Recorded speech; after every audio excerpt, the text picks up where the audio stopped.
Drama serial हम नवाज जिसमें आप देखेंगे कि फरीका अपनी दोस्त को इस्तेमाल करके आलिया और वासी के दरमियान बदगुमानी पैदा करना चाहती है। वो यही चाहती है कि किसी तरह से आलिया वासी से बदगुमान हो जाए और खुद की वासी को छोड़कर चली जाए। जब फरीहा की दोस्त से आकर कहती है कि फरीहा, अगर तुम मेरी प्रमोशन करवा दो तो तुम जो काम कहोगी मैं करने के लिए तैयार हूँ। ये सुनते ही आल फरीहा के दिमाग में एक आइडिया आता है और वो ठान लेती है कि वो इसके जरिए वासी को बदनाम करेगी। जैसे कि खुशी-खुशी आलिया अपने शौहर के पास ऑफ़िस में आ रखी होती है, तो वहाँ पर फ़रीहा की दोस्त अचानक से वासे के करीब होने की कोशिश करती है। इतने में आलिया कमरे में दाखिल होती है, तो वहाँ पे फ़रीहा की दोस्त को वासे के पास देखकर गुस्से में बहुत ज़्यादा लाल हो जाती है और वहाँ से फ़ौरन वापस आ जाती है। देखते ही वासे एकदम से परेशान हो जाता है।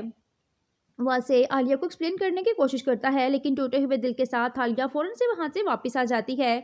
से फ़ौरन से वहाँ से काम से छुट्टी लेकर घर वापस आता है। आलिया मूड ऑफ करके अपने कमरे में बैठी होती है।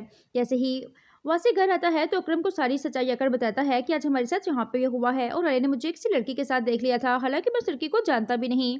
यहाँ पर अकरम वासे से कहता है, कोई तो है भई जो आप दोनों के रिश्ते में बदगुमानियाँ पैदा करना चाहता है। आपको बहुत सोच समझ कर काम लेना होगा। जैसे कि वासे आलिया के पास कमरे में आता है, तो वो फ़ौरन से उस पे गुस्सा करना शुरू कर देती है और कहती है कि कौन थी वो लड़की जो आपके रूम में थी और आप कितना क्लोज़ थी और अपनी बात मुझसे छुपाई। ये सुनते ही वासे आलिया को कहता है कि मैं उस लड़की को नहीं जानता और ना ही मेरा उसके साथ किसी किस्म का कोई ताल्लुक है। आलिया का गुस्सा सातवें आसमान को छू रहा होता है। वासी के दिमाग में एक बात आती है कि ये वही लड़की है जिसे मैं अक्सर फ़रीहा के साथ देख चुका हूँ। ये सोचते ही एकदम से वासी के दिमाग में ये बात क्लैरिफ़ाई हो जाती है कि ये सब कुछ किया दरा किसी और का नहीं बल्कि फ़रीहा का है। वो हमें बदगुमान करना चाहती है।